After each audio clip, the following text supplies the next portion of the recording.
هو الله أحد الله الصمد لم يلد ولم يولد ولم يكن له كفوا أحد بسم الله الرحمن الرحيم قل هو الله أحد الله الصمد لم يلد ولم يولد ولم يكن له كفوا أحد قل هو الله أحد الله الصمد لم يلد ولم يولد ولم يكن له كفوا أحد بسم الله الرحمن الرحيم الحمد لله رب العالمين الرحمن الرحيم مالك يوم الدين إياك نعبد وإياك نستعين اهدنا الصراط المستقيم صراط الذين أنعمت عليهم غير المغضوب عليهم ولا الضالين بسم الله الرحمن الرحيم إن الله وملائكته يصلون على النبي يا أيها الذين آمنوا صلوا عليه وسلموا تسليما اللهم صل على سيدنا نبينا الشفيع مولانا محمد وعلى آله وصحبه من بعد وسلم وسلم وعلى آله وصحبه أجمعين وسائر الأشياء والأتباع والأولياء من كل معلم من السلام طيبا طيبا وكلا كثيرا دائما أبدا أبدا اللهم صل أعوذ بالله من الشيطان الرجيم بسم الله الرحمن الرحيم ولله المشرق والمغرب فأينما تولوا فثم وجه الله إن الله واسع عليم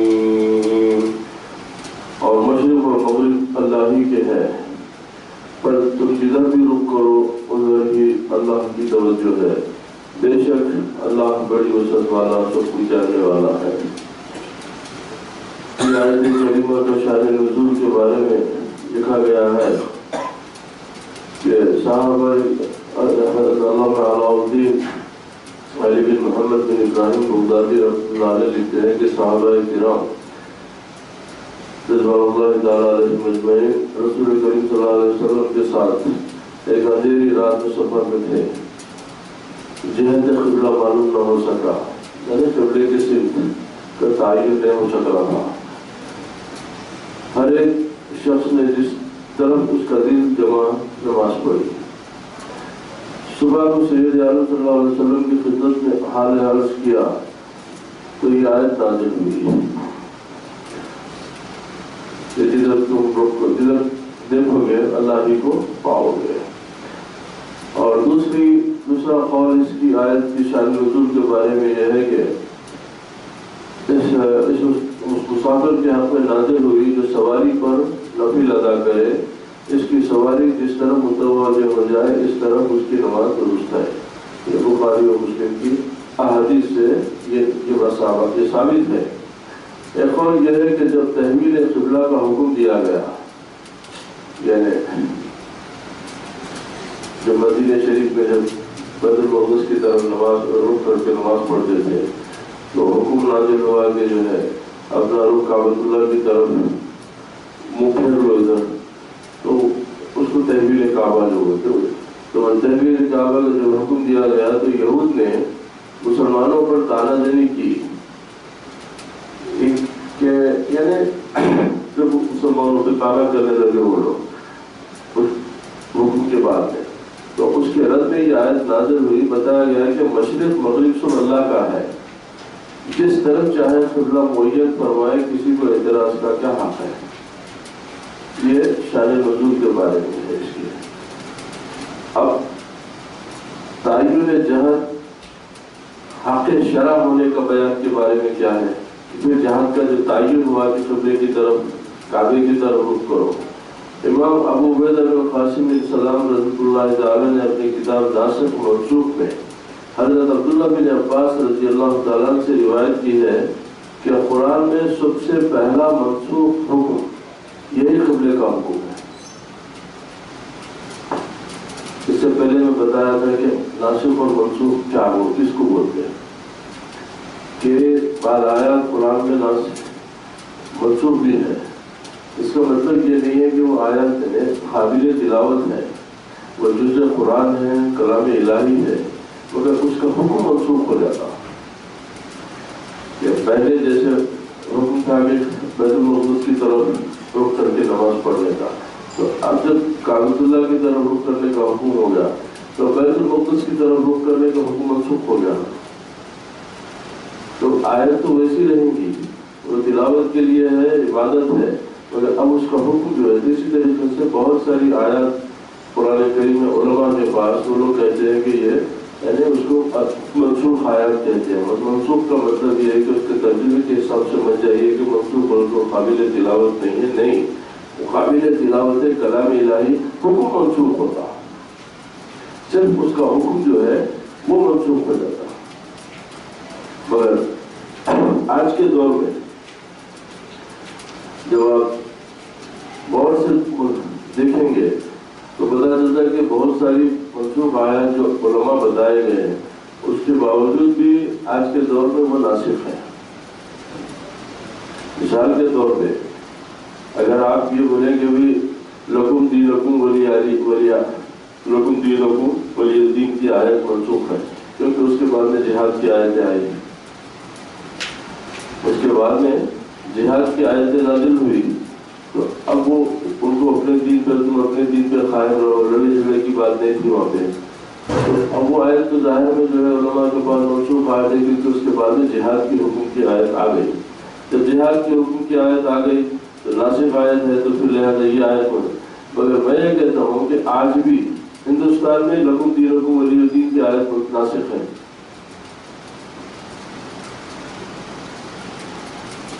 اس لیے کہ اگر ہم ہندوستان میں رہے تھے ایسے ممالک میں جہاں پہ امریکہ میں ہیں، اگر آپ جہاد کی آیت میں پڑھنے جائیں گے تو دنیا ہمارے لیے وہ تنگ ہو جائے گی، ہمارے لیے جینا دشوار ہو جائے گا. تو ہم تو وہ آیت پہ عمل کر رہے ہیں، بول رہے ہیں آیت منسوخ ہے مگر عمل اسی پہ کر رہے ہیں. ہم لکم دینکم والی آیت کے اوپر کہ ٹھیک ہے بھائی تم اپنے دین پہ چلو، ہم اپنے دین پہ چلے تھے، تم ہم کو مت ستاؤ، تم کو نہیں ستاتے، تم بھی چین سے رہو، ہم بھی چین سے رہیں گے.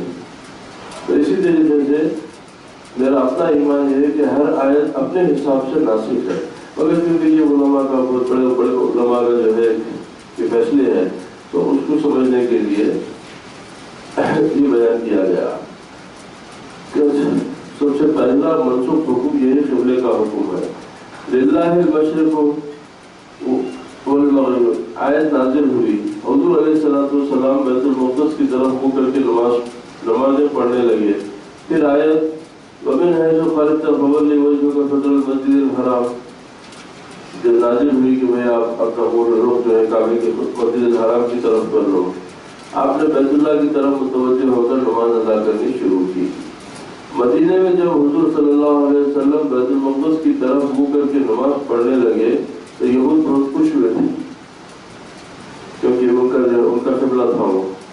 لیکن جب یہ حکم چند ماہ کے بعد منسوخ ہوا اور آپ کو اپنی چاہت، دعا اور انتظار کے مطابق کعبۃ اللہ کی طرف منہ کر کے نمازیں پڑھنے کا حکم دیا گیا تو ان یہودیوں نے تانے دینے شروع کر دیے کہ اب اس قبلے سے کیوں ہٹ گئے.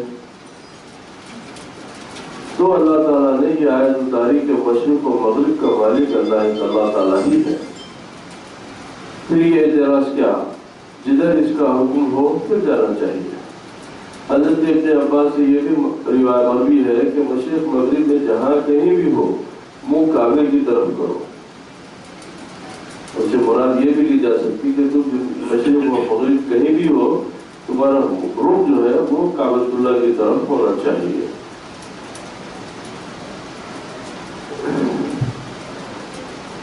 اب اس کے بارے میں مزید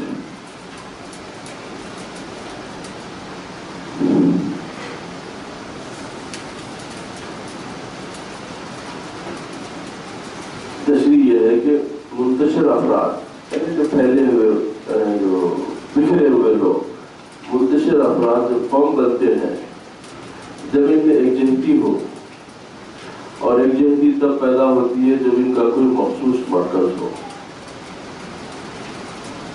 یکجہتی کے لیے کوئی ایک مخصوص مرکز ضروری ہے. اسی لیے اللہ تعالیٰ نے ہر امت کے لیے ایک خاص قبلہ مقرر فرما دیا. رفتہ رفتہ قوموں میں یہ خیال جڑ پکڑتا گیا کہ یہ صرف کسی اپنی ذاتی خصوصیت اور خوبی کے باعث قبلہ بنائی گئی. جب یہ عقیدہ بڑھتے گیا کہ جو ہے یہ صرف یہ جہت کسی خاص خصوصیت کی وجہ سے قبلہ بنائی گئی، اس آیت میں ان کی اس غلط فہمی کا ازالہ مقصود ہے کہ جہتیں اور سمتیں یعنی ڈائریکشنز جو ہے سب اللہ تعالیٰ کی ہیں، مشرق ہو یا مغرب، جنوب ہو یا شمال، سب اسی کی پیدا کی ہوئی اور اسی کے زیر اثر ہیں، زیر لگی ہے۔ اگر کوئی قبلہ، اگر کوئی جہت قبلہ بنائی جاتی ہے تو کسی ذاتی خاص خصوصیت کی بنا پر نہیں، بلکہ اللہ تعالیٰ کے حکم سے قبلہ بنائی جاتی ہے۔ کوئی خاص خصوصیت کی وجہ سے نہیں بنائی جاتی، وہ صرف اور صرف وہ اللہ سبحانہ و تعالیٰ کے حکم سے بنائی جاتی ہے۔ پورب پچھم سے تمہیں کیا سروکا، تم اس کے حکم کے بندے ہو۔ نیز اگر مشرق قومیں سورج کی پرست کرتی تھی اور مشرق اس کے طلوع کی سمت ہے، مشرق سے نکلتا نا سورج، طلوع کی سمت ہے، اسی لیے خصوصی طور پر اس کے تقدس کے قائل تھی۔ اگر اس کی بزرگی سورج کے مقدس ہونے کے قائل ہوئے، کیونکہ جو ہے یہ طلوع ہوتا ہے مشرق کی طرف سے، اور بعض فرقے مغرب کو مقدس مانتے تھے۔ اللہ تعالیٰ نے جہت پرستی کے اس صنم کو بھی پاش کر دیا کہ اس طریقے سے جو اپنے بنائے ہوئے ڈائریکشنز کی طرف جو قبلہ بنا لیتے تھے تو اس کے وہ تصور کو بھی اللہ تعالیٰ ختم کر دیا کہ بولا کہ مشرق اور مغرب جدھر دیکھو وہ خدا کو تم پاؤ گے۔ اب حکم ہوا کہ پہلے حکم تھا بیت المقدس کی طرف منہ کرو، پھر حکم ہوا کعبۃ اللہ کی طرف۔ اسی لیے سجدہ کعبۃ اللہ کو نہیں ہوتا، کعبۃ اللہ کی طرف ہوتا۔ یہ بہت خاص نقطہ ہے، آپ لوگ ذہن میں رکھ لینا کہ بعض لوگ بولتے کہ بھائی تم لوگ کعبے کو سجدہ کرتے تو یہ جہالت کی بات ہے۔ سجدہ کعبے کو نہیں ہوتا، سجدہ صرف اللہ سبحانہ و تعالیٰ کو ہوتا ہے، صرف کعبے کی طرف متوجہاً الی جہت الکعبۃ الشریفہ، کہ صرف میں اپنا منہ کعبے کی طرف کرتا ہوں۔ اور فرمائے جہت از خود کچھ بھی نہیں، اور یہ جو ڈائریکشن ہے وہ اپنی ذات سے کچھ نہیں ہوتی، ان کی حقیقت بس اتنی کچھ ہے کہ اللہ تعالیٰ نے انہیں پیدا فرمایا اور اس کا حکم ان میں جاری و ساری فرمایا۔ اب اس سے یہ حکم ہو گیا کہ تم ادھر شفٹ کرو۔ اب اس کے علاوہ ہمارے لیے کوئی ضروری نہیں ہے، کیونکہ جدھر چاہو جدھر دیکھو اللہ ہی اللہ ہے، مگر توجہ مرکز کے لیے اللہ تعالیٰ حکم دیا کہ جب تم نماز پڑھو تو تمہارا صرف جو ہے کعبے کی طرف ہونا چاہیے۔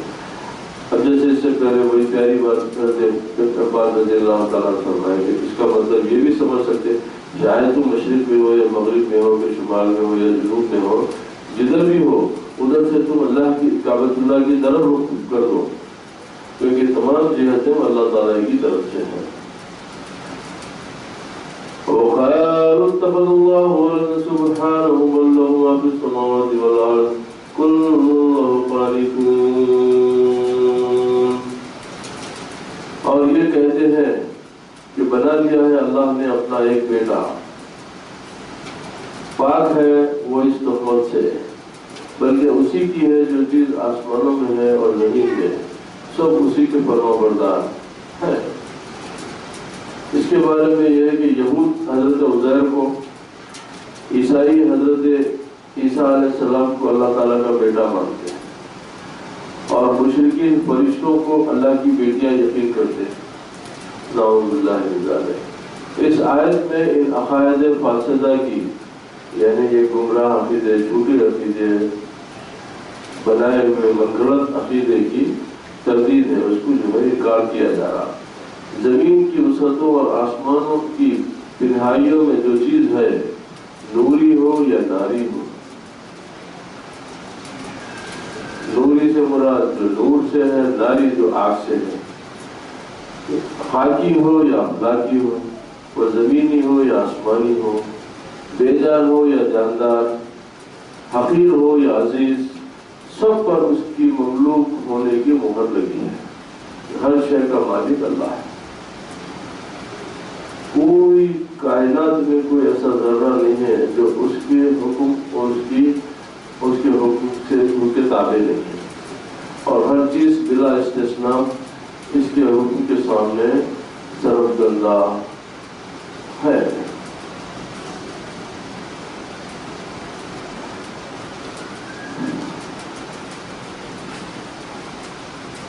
بديع السماوات والأرض وإذا قضى أمرا فإنما يقول له كن فيكون. موجود ہے آسمان اور زمین کا، اور جب ارادہ فرماتا ہے کسی کام کا تو صرف اتنا حکم دیتا ہے اسے کہ ہو جا تو وہ ہو جاتا ہے. اب لفظ بدی کے معنی میں بڑے پیاری بات لکھے ہیں کہ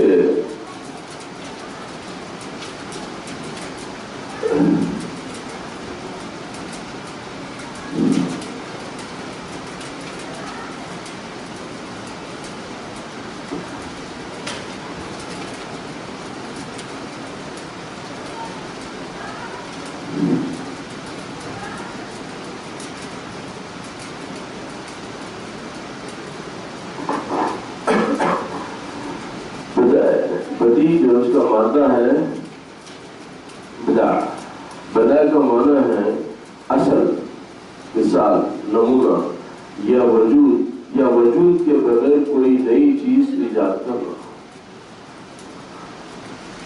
ہر چیز جب کوئی پیدا کی جاتی ہے تو اس کو پیدا کرنے کے لیے کوئی چیز چاہیے. کوئی چیز جیسے اللہ تعالیٰ فرمایا کہ میں سب سے پہلے پانی بنایا، پھر وہ پانی سے جو ہے زمین بنے، پھر افلاک بنے، پھر عرش بنا، سماوات بنے. تو اسی طریقے سے دنیا میں ہر چیز جب بنائی جاتی ہے تو اس کے لیے کوئی چیز ضروری ہوتی ہے. تو اگر بدیع السماوات اللہ تعالیٰ اسی لیے اپنے آپ کو فرمایا کہ اس کے لیے کسی چیز کو بنانے کے لیے کچھ ہونے کی ضرورت نہیں. بغیر کسی مادے کے، بغیر کسی جوہر کے، بغیر کسی عرض کے اگر کوئی چیز وجود میں آئے تو اس وجود میں لانا ہے تو اس کو جو آتی ہے تو وہ ہے بدا. اور اللہ سبحانہ و تعالیٰ کی ذات کے لیے یعنی بعض لوگ یہ ہے کہ بھائی کہ جو ہے اس میں صوفیہ کے پاس بڑا اچھا نکتہ ہے کہ بعض لوگ فتنے کی بات کرتے کہ بھائی فتنہ کیا ہے کہ علمی بات ہے کہ جب اللہ سبحانہ و تعالیٰ یقول له کن، تو جب ارادہ فرماتا ہے تو کہتا ہے کہ ہو جا. تو جب کوئی شے نہیں ہے تو کس سے بولا ہو جا؟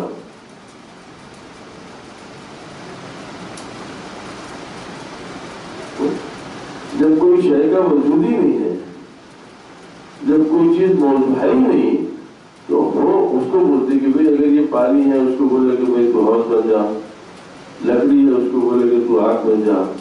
تو کوئی چیز، کسی چیز کا وجود ضروری ہے تاکہ پھر اس کو حکم دیا جائے کہ تو اپنی حیثیت کو تبدیل کر لے، تو اس طریقے سے ظاہر ہو جا. تو جب کوئی چیز موجود نہیں ہے تو پھر یہ کن کا مخاطب کون ہے؟ یہ کن کس سے بولا گیا؟ تو علماء کے پاس اس کے پاس دلیلیں بہت کم ہیں. ظاہر کے جو علماء ہیں ان کے پاس اس میں دلائل آپ کو زیادہ نہیں ملیں گے. یہ مسئلہ صوفیہ کے پاس بڑا آسان ہے. صوفیہ کرام فرماتے ہیں کہ وہ ہر چیز، ان کا ایک عقیدہ میں ان کا عقیدہ ہے کہ آیان ثابتہ، یعنی کوئی چیز اپنے وجود میں آنے سے پہلے اللہ سبحانہ و تعالیٰ کے خیال اس کی نظر میں ثابت تھی. وہ اللہ کی نظر میں ثابت تھی، اللہ کی نظر میں تھی وہ چیز، ظاہر میں اس کا کوئی وجود نہیں تھا. تو جو آیات ثابتہ میں جو اللہ سبحانہ و تعالیٰ کی نظر میں جو چیز ثابت تھی تو اس کو حکم دیا کہ ہو جا.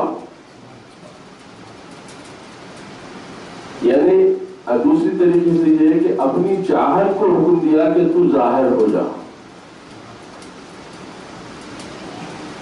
تو یہ بات بڑی سمجھ میں بھی آتی کہ بھائی کس کے مخاطب ہے. مخاطب جو ہے خود اس کے بعد، کیونکہ زمین و آسمان چھپ چیز بننے سے پہلے ہر چیز اس کی نظر میں ثابت تھی. وہ وجود نہیں تھا، وجود میں نہیں آئی تھی کوئی چیز بھی، مگر اس کی نظر میں ثابت تھی. تو اسی طریقے سے جو چیز اس کی نظر میں ثابت تھی وہ اس کو حکم دیتا کہ تو ہو جا، تو وہ وجود میں آ جاتی ہے. تو بدی کس کو، یعنی کسی شے کو عدم محض سے وجود میں لانے کو عربی زبان میں ابداع کہتے ہیں. کہ اس کے لیے کسی چیز کا ہونا جو ہے ضروری نہیں ہے، وہ صرف اور صرف کیونکہ بدی وہی ہوتا ہے کہ جو بغیر کسی سبب کے، بغیر کسی اس شے کو جو ہے وجود میں لائے۔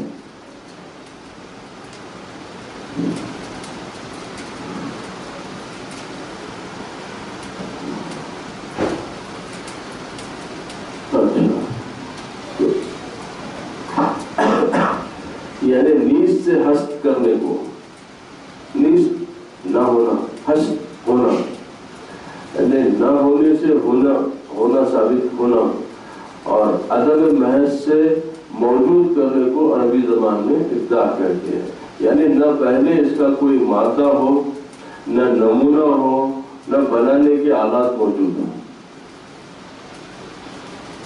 سمجھ میں آ رہی؟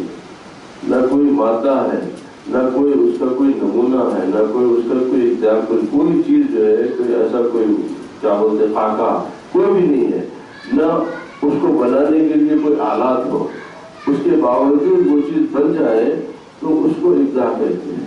اور یہ صرف اللہ سبحانہ و تعالیٰ کی شان قدرت ہے اور کسی کے پاس کوئی اس کا لہٰذا یہ بدیع السماوات والارض اللہ سبحانہ و تعالیٰ کے اسماء پاک میں جو اسم ہے بدیع السماوات، تو یہ اسی کی طرف اشارہ ہے کہ اللہ تعالیٰ اس طریقے سے بدیع ہے کہ وہ کسی چیز کو جو بنانا چاہتا ہے تو وہ کسی چیز کی اس کو محتاجی نہیں ہے، کسی چیز کی ضرورت نہیں ہے، وہ صرف اپنے ارادے کو حکم دیتا ہے کہ ہو جا، وہ شکل اختیار کر لیتی ہے۔ اسے ایک لفظ سے رد ہو گیا ان لوگوں کا، مثلاً عالیہ سمجھی وغیرہ جو کہتے ہیں کہ روح بھی ہمیشہ سے موجود ہے،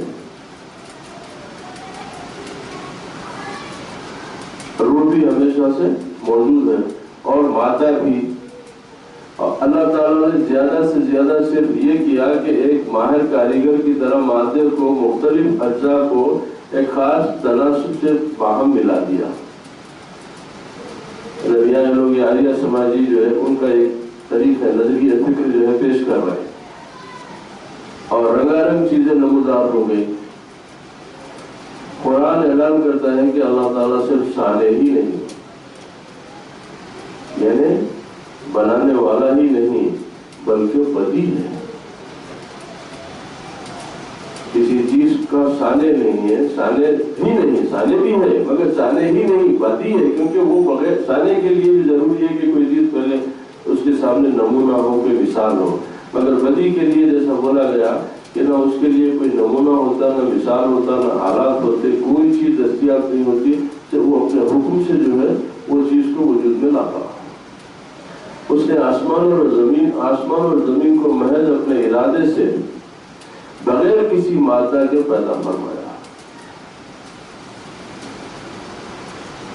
جب آسمان اور زمین پیدا ہوئے تو کوئی مادہ تھا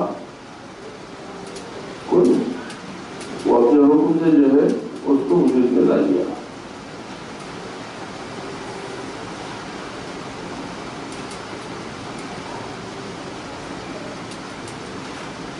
وقال الذين لا يعلمون لولا يكلمنا الله أو تأتينا آية كذلك قال الذين من قبلهم مثل قولهم تشابهت قلوبهم قد بينا الآيات لقوم يوقنون۔ اور کہتے ہیں وہ لوگ جو کچھ نہیں جانتے کہ کیوں نہیں کلام کرتا ہمارے ساتھ۔ یہ شروع ہو گیا کہ اللہ تعالیٰ ہمارے ساتھ کلام کیوں نہیں کرتا، اللہ یا کیوں نہیں آتی ہمارے پاس کوئی نشانی۔ اسی طرح کہی تھی ان لوگوں نے جو ان سے پہلے گزرے تھے، ان کی بے سروپا باتوں سے۔ تو اس بارے میں فرمایا گیا کہ یہاں سے حضور علیہ السلام کی دلجوئی مقصود ہے، حضور علیہ السلام کی دلجوئی ہے، آپ کی جو ہے طبیعت کو، آپ کو خوش کرنا، آپ کے دل کو تسلی دینا مقصود ہے کہ اگر یہ کافر روشن معجزات اور واضح دلائل کے باوجود آپ پر ایمان نہیں لاتے تو یہ کوئی نئی بات نہیں جس سے آپ دلگیر ہوں، بلکہ یہ تو ہمیشہ سے ایسے ہی کرتے چلے آتے ہیں۔ یہ لوگوں کا یہ طریقہ پرانا رہا ہے کہ یہ لوگ جو ہے ہمیشہ شفقت کی باتیں کرتے اور اسی طریقے سے جو ہے انبیاء علیہ السلام کو ناراض کرنا اور انبیاء علیہ السلام کی جو ہے کہ ذات پر الزامات لگانا یہ لوگوں کا خاص جو ہے مشغلہ بنا ہوا ہے۔ إِنَّا أَرْسَلْنَاكَ بِالْحَقِّ بَشِيرًا وَنَذِيرًا وَلَا تُسْأَلُ عَنْ أَصْحَابِ الْجَحِيمِ۔ بے شک ہم نے بھیجا ہے آپ کو اے حبیب علیہ السلام حق کے ساتھ خوشخبری دینے والا، ڈرانے والا، اور آپ سے بات پرس نہیں ہوگی ان دوزخیوں کے متعلق، اور ہرگز خوش نہیں ہوں گے آپ سے یہودی اور نہ عیسائی۔ اب یہ فیصلہ قرآن پاک کا ہے۔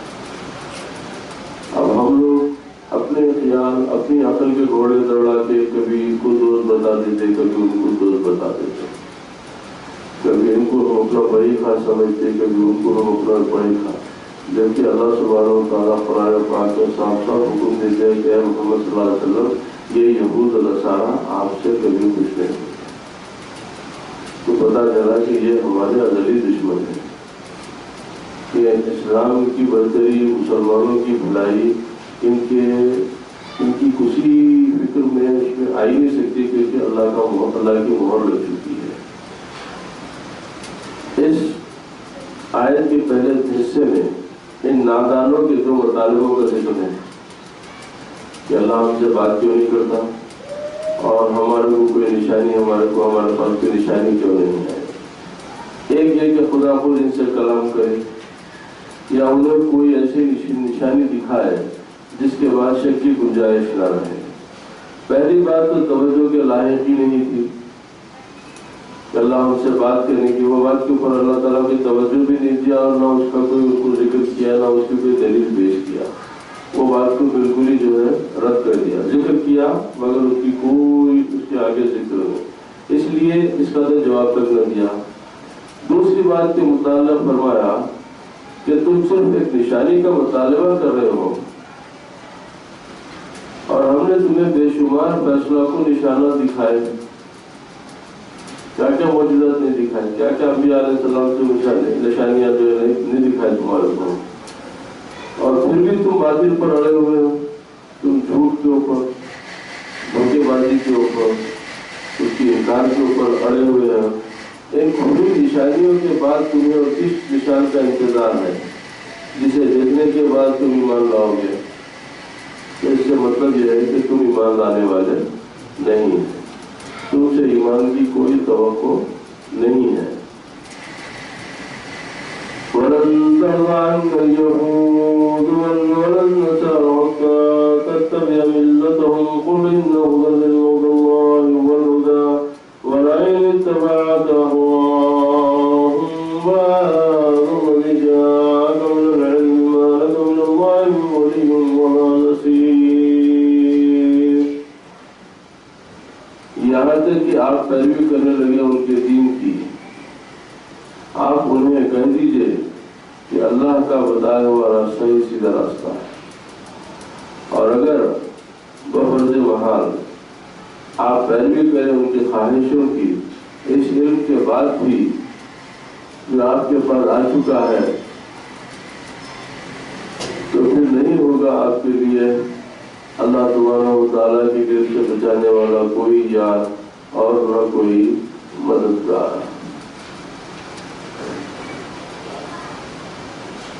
ساتھ ہی فرمایا کہ اسلام کی حقانیت، اسلام کے صحیح ہونے، اسلام کے سچی مذہب ہونے کی سب سے بڑی دلیل خود آپ کی ذات ہے۔ اے نبی، سب سے بڑی دلیل تو صرف آپ کی ذات ہے، جو آپ کی ہم صفت موصوف وہ باکمال ہستی کو دیکھ کر ہدایت قبول نہیں کرتے، انہیں کوئی اور معجزہ یا دلیل کیوں کر ہدایت دکھا سکتی ہے؟ آپ کو دیکھنے کے بعد بھی اگر کوئی ایمان نہیں لاتا تو ان کے لیے اور کوئی دلیل ہم کیا دیں گے؟ کیونکہ آپ سے بڑی نشانی اور کیا ہے کہ جو من جملہ آیات جو ہے آیت القرآن تو آپ کی ذات ہے۔ یہ جو معجزے معجزات اور آیات دکھانے کی طرح طرح کی فرمائشیں کر رہے ہیں، اس سے ان کا مقصد قبول ایمان نہیں، ان کا مقصد ایمان لانا نہیں ہے یا آپ کی نبوت کا اقرار کرنا نہیں ہے، یہ تو صرف حجت بازیاں ہیں، یہ صرف وقت خراب کرنے کے لیے حجت کرنا ہے، درس مباحثے کے لیے ان کی صرف وہ خیالی یعنی جو فتنے ہیں، اور تو صرف اس کو پسند، وہ تو صرف اس کو پسند کرتے ہیں کہ آپ اپنا دین چھوڑ کر ان کے باطل کو قبول کر لیں، جتنا ممکن ہے۔ یہ خطاب امت محمدیہ کو ہے، کیونکہ اب بات جو کم نظر علماء ہیں جو عقیدے میں ہمارے ان کے جھگڑے ہیں، تو ان لوگ ایسی دلیلوں سے مسلمانوں کے ایمان کو جو ہے کمزور کر رہے ہیں اور ہمارے عقیدوں کو میں تزلزل پیدا کرنے کے لیے ان آیات کا سہارا لیتے ہیں، جیسے کہ ابھی آیت گزری ہے کہ وَلَئِنِ اتَّبَعْتَ أَهْوَاءَهُمْ، اور اگر بفرض محال آپ پیروی کریں ان کی خواہشوں کی، اس علم کے بعد بھی جو آپ کے پاس آ چکا ہے، تو پھر نہیں ہوگا آپ کے لیے اللہ کی گرفت سے بچانے والا کوئی۔ تو ظاہر میں یہ خطاب تو نبی کریم علیہ السلام کو ہے، تو اب یہ آیت ایسی آیت ہے پڑھ کے آپ کو کمزور کر دیتے ہیں کہ بھئی نبی کے بارے میں ایسا بولا گیا تو تم دوسرا کون کیا ہے؟ تو انسان کا ذہن جو ہے منتشر ہو جاتا ہے کہ بھئی اب جب آیات متفاوت ہو جاتی ہیں کہ بھئی ایک جگہ فرماتا ہے کہ بھئی آپ رحمت للعالمین نے ایک جگہ فرمایا کہ جو ولسوف کا ربو کا فتح، ایک جگہ علم نشر کا صدر، پھر ایک جگہ فرماتا ہے کہ آپ ہماری مرضی کے بغیر بات بھی نہیں کرتے، اپنی مرضی سے بات بھی نہیں کرتے جب تک آپ کے اوپر وحی نہیں اترتی۔ اب جب تمام ان آیات کو سامنے رکھ کے آپ ایسی آیات کہیں گے تو آپ کو ایک بے چینی پیدا ہوگی کہ بھئی کہ ایک طرف یہ ہے اور دوسری طرف یہ ہے کہ بھئی اگر ان کی پیروی کریں گے تو جو ہے آپ کو ہماری گرفت سے بچانے والا کوئی یار کوئی مددگار نہیں ملے گا۔ تو ان آیات کا جہاں پر بھی ذکر آتا ہے تو اس سے مقصود امت محمد ہوتی ہے، ذات محمد نہیں ہوتی، کیونکہ خطاب آپ سے ہے مگر پیغام امت کے لیے ہے۔ خطاب آپ کو، کیونکہ قرآن آپ کو دیا گیا تو لہذا خطاب مخاطب آپ ضرور ہیں، مگر پیام پوری کائنات کے مسلمانوں کے ایمان والوں کے لیے ہے کہ تم ان کی اتباع مت کرو، ان کی خواہشوں کی پیروی مت کرو۔ اگر تم ان کی اتباع کریں گے، ان کی پیروی کریں گے تو اللہ سبحانہ و تعالیٰ کے عذاب سے بچانے والا تم کو کوئی نہیں ملے گا۔ تو اب یہاں پر جو شک ڈال دیتے یہ لوگ کہ وہ حضور علیہ السلام سے اچھا خطاب ہوا ہے، جیسے بات میں کا پتھر مبین یغفر لک ذنوبا، تو عوام یہ بولتے کہ ہم نے تمہارے پہلے گناہ معاف کر دیے۔ تو گناہ تو بتاؤ کیا تھے؟ نہیں قرآن ہے تو یہ تو سمجھنا پڑے گا نا کہ بھئی جب لفظ آیا تو وہاں پر مفسرین کے پاس، صوفیاء کرام کے پاس ہے کہ وہاں پر اگر گناہ بھی ہے تو وہ آدم علیہ السلام کے گناہ سے مراد ہے کہ جو انہوں نے جو ہے نافرمانی کی تھی، اس لیے کہ نبی کا معنی ہوتا ہے معصوم عن الخطا، جس سے کوئی خطا نہیں ہو سکتی۔ اس کا مفہوم یہ ہے کہ نبی کی ذات سے کوئی خطا ہونے کا کوئی تصور بھی رکھا تو وہ ایمان کے دائرے سے باہر ہو جاتا ہے۔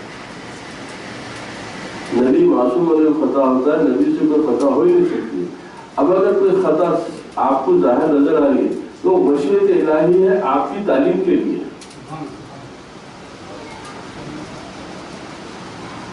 جیسے اگر آپ ذرا تحقیق پہ جائیں گے کہ بھئی جب آپ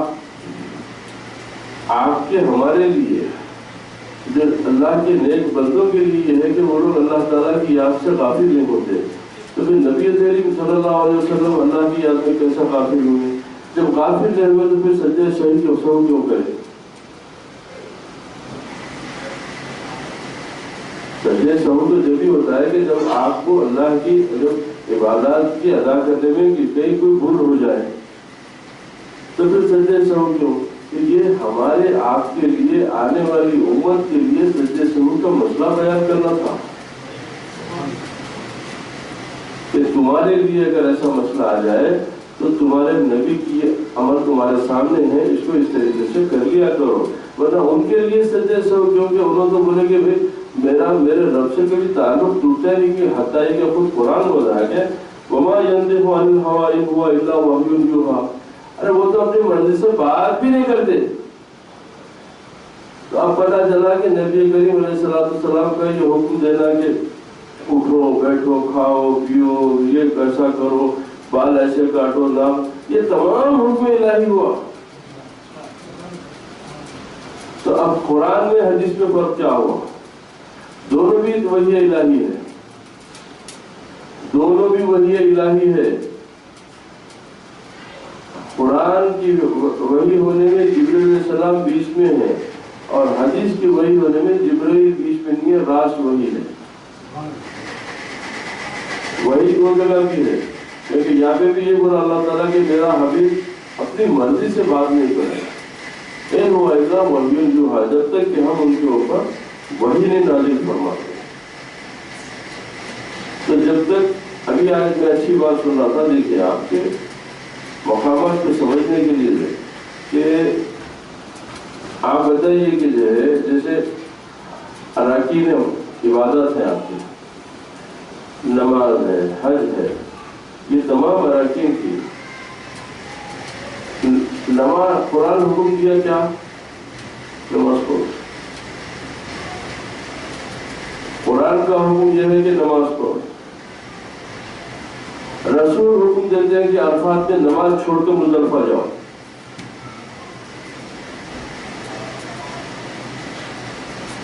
غروب آفتاب کے وقت میں جبکہ مغرب کا وقت ہوتا ہے تو نہیں، اب تم عرفات سے نکل جاؤ، مزدلفہ جا کے قصر پڑھو وہاں پہ۔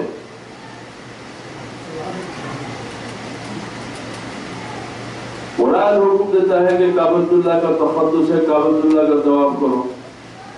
نبی بولتے ہیں کہ عرفہ میں کھڑے رہو، کعبۃ اللہ کا طواف مت کرنا، کیونکہ حج میں رکن اعظم وقوف عرفہ ہے، طواف کعبہ نہیں ہے۔ رکن اعظم وقوف عرفہ ہے، کہ حتیٰ کہ ایک روایت ایسی ہے کہ الحج العرفہ، عرفے میں ایک لمحے کے قیام سے آپ کا حج کی فرضیت ادا ہو جاتی ہے۔ تو اب یہ احکام کس کے ہیں؟ یہ قرآن کے نہیں ہے، یہ نبی کریم کے احکام ہے۔ تو پھر آپ کو پتا چلا کہ پھر قرآن کی وہ آیت ہے کہ وہ آیا قرآن میں ہے کہ جو نبی جو تم کو دے دے اس کو لے لو، اور جس سے منع کرے اس سے دور رہو۔ کیوں؟ کیونکہ ان کا حکم ہمارا حکم ہے، ان کا حکم ہمارا حکم ہے۔ تو اس طریقے سے کبھی ایسی جب آیت آپ کے سامنے کوئی پیش کر کے اگر آپ کے ایمان کو متزلزل کرنے کی کوشش کرے تو یہ بات آپ لوگوں کو جو ہے ذہن نشین کر لینا چاہیے کہ جہاں کہیں خطاب تو نبی کریم سے ہوتا ہے، مگر جب تنبیہ ہو رہی ہے کسی بات کی جو ہے تو وہاں پر مراد جو ہے یہ خطاب امت محمدیہ کو ہے۔ جب تم نے جان لیا کہ سید الانبیاء صلی اللہ علیہ وسلم تمہارے پاس حق و ہدایت لے آئے تو تم ہرگز کفار کی خواہش کا اتباع نہ کرنا، اور تم ان کی خواہش کی اتباع نہیں کرنا۔ اگر ایسا کیا تو تمہیں کوئی عذاب الہی سے بچانے والا نہیں ہوگا، ورنہ اگر نبی کریم کے بارے میں اگر آپ ایسا عقیدہ رکھیں گے تو آپ بڑے نقصان میں رہیں گے، آپ کا ایمان بھی ضائع ہو جائے گا، اور آپ کو جو ہے نور ایمان سے آپ کا کوئی تعلق نہیں ہوگا۔ تو یہ باتوں کو جو ہے خاص میں کہ اکثر جو لوگ حملے کرتے ہیں وہ انہی آیات کے لینے کے کرتے ہیں کہ جب اللہ تعالیٰ رسول اللہ سے بولا کہ ہمارا من اللہ ولی ولا نصیر، تو آپ کی ہماری حیثیت کیا ہے؟ تو سامنے والے کا ایمان گڑبڑا جاتا ہے کہ بھائی قرآن پڑھ رہا ہوں میں، قرآن کے بارے میں آپ کچھ بول ہی نہیں سکتے۔ تو پھر آپ کو اس طریقے سے سمجھنا چاہیے کہ نہیں، خطاب تو ہوتا ہے ان کے لیے، مگر چونکہ قرآن کائنات کے لیے ایک درس ہے، تمام بنو انسان کے لیے جو ہے ایک مکمل ضابط حیات ہے، پورا عمل ہے، تو لہذا جو ہے بولنے والے کے لیے ان کے لیے ان کو خطاب ان سے کیا جا رہا، مگر اس کا اطلاق اس پہ عمل کرنے والوں کے لیے ہوتا ہے۔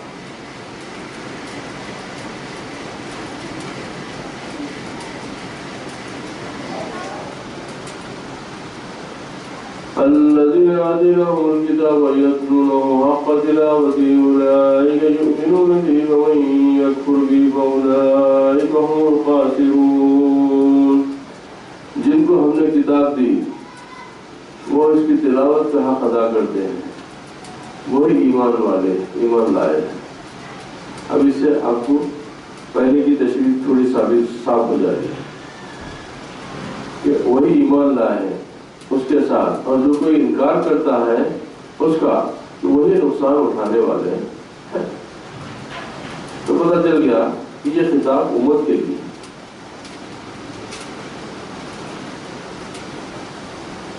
اس سے کیا مراد ہے؟ میں نے جو معجزات بنی اسرائیل کی فضیلت کی وجہ پر، اچھا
آیت کی شان نزول کے بارے میں حضرت ابن عباس رضی اللہ تعالیٰ فرماتے ہیں کہ اہل سفینہ کے واقع نازل ہوئی جو جعفر بن ابی طالب رضی اللہ تعالیٰ کے ساتھ حاضر بارگاہ رسالت پاک صلی اللہ علیہ وسلم ہوئے تھے.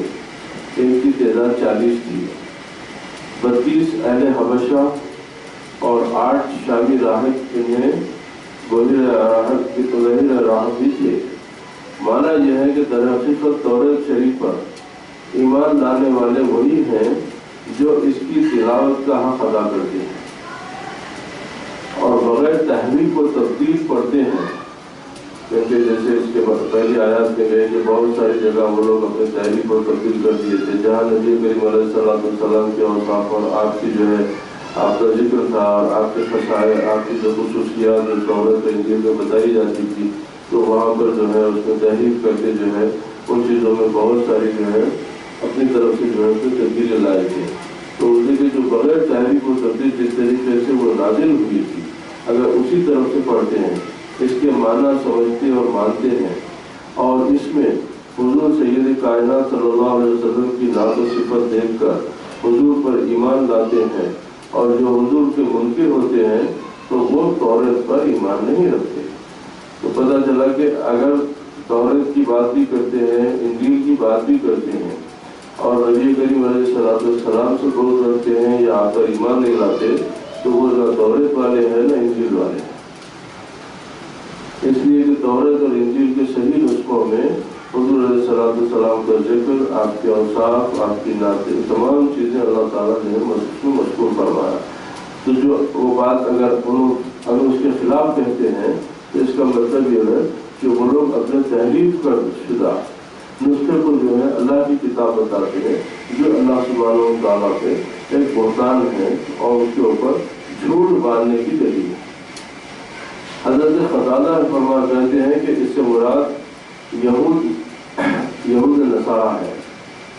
روایت میں ہے کہ اس سے مراد اصحاب رسول اللہ صلی اللہ علیہ وسلم بھی ہیں۔ حضرت عمر فرماتے ہیں کہ حق تلاوت یہ ہے، حق تلاوت کا حق کیا ہے کہ جنت کے ذکر کے وقت جنت کا سوال کیا جائے اور جہنم کے ذکر کے وقت اس سے پناہ مانگی جائے۔ یعنی یہ اس کا حق ادا ہے کہ جس بات کا قرآن میں ذکر ہوتا ہے وہاں پر اس کے بارے میں غور کر کے اس سے جو ہے جہاں خوشی کی بات ہے تو اس سے خوشی طلب کیا جائے، جہاں عذاب کا معاملہ ہے تو اس سے پناہ لی جائے۔ یہ تلاوت کرنے کا حق ہے۔ یعنی جس چیز کی آپ کو نصیحت ہو رہی ہے اس پر عمل کرنے کی نیت کرنا، عمل کرنے کی کوشش کرنا اور اس کو اخلاص کے ساتھ سمجھنے کی کوشش کرنا، یہ تلاوت کا حق ہے۔ ورنہ تلاوت ایک ایسی بھی ہوتی ہے جو آپ ہم پڑھ لیتے ہیں تو اس کا ثواب، اسی لیے سمجھنے میں، سمجھ کے پڑھنے میں اور خالی پڑھنے میں زمین و آسمان کا فرق ہے۔ حضرت ابن مسعود فرماتے ہیں کہ حلال و حرام کو جاننا، کلمات کو ان کی جگہ رکھنا، تغیر و تبدل نہ کرنا، یعنی اس میں کوئی تحریف و تبدیلی نہیں کرنا وغیرہ، یہی تلاوت کا حق ادا کرنا ہے۔ حسن بصری رحمۃ اللہ علیہ فرماتے ہیں کھلی آیتوں پر عمل کرنا، متشابہ آیاتوں پر ایمان لانا، مشکلات کو علماء کے سامنے پیش کرنا، حق تلاوت کے ساتھ پڑھنا ہے۔ حضرت ابن عباس رضی اللہ تعالیٰ اس کا مطلب حق اتباع بجا لانا بھی مرضی کہ اتباع کرنا بھی، کہ جس طریقے سے جو چیز بتائی گئی ہے اس کی اتباع کرنا بھی اس سے مراد لی جا سکتی ہے۔ بس تلاوت فرمانے اتباع ہے، جیسے آیت والقمر اذا طلاها، حضرت ابو موسیٰ اشعری رحمۃ اللہ رضی اللہ تعالیٰ فرماتے ہیں قرآن کی اتباع کرنے والا جنت کے باغیچوں میں اترنے والا ہے۔ قرآن کی اتباع کرنے والا جنت کے باغیچوں میں اترنے والا ہے۔ حضرت عمر کی تفسیر کے مطابق یہ بھی مروی ہے کہ حضرت صلی اللہ علیہ وسلم جب کوئی رحمت کے ذکر کی آیت پڑھتے تو ٹھہر جاتے، جب کوئی رحمت کے ذکر کی آیت پڑھتے تو ٹھہر جاتے اور اللہ سے رحمت طلب کرتے، اور جب کسی عذاب کی آیت تلاوت فرماتے تو رک کر اللہ تعالیٰ سے پناہ طلب فرماتے۔ تو یعنی یہ تلاوت کا طریقہ بتایا جا رہا کہ جب تلاوت کرو تو ان تمام باتوں کا آپ جو ہے لحاظ کرو کہ تلاوت یعنی ضروری نہیں ہے کہ آپ جو ہے بغیر سوچے سمجھے پڑھتے جا رہے ہیں اور بولے کہ الحمدللہ قرآن شریف ختم ہو گئی۔ بے شک وہ ثواب ہے مگر اس سے حاصل ہے۔ ظاہر میں ایک شاعر کے ایک شعر کو سمجھے بغیر آپ کو سکون نہیں پہنچتا۔ کوئی ایک شعر پہ آپ کو سنا دیا اور اس کا مطلب سمجھ میں نہیں آ رہا تو آپ کسی سے پوچھتے کہ بھائی اس شعر کا مطلب کیا ہے، اور اللہ کے کلام کو بغیر سمجھے پڑھتے چلے جاؤ۔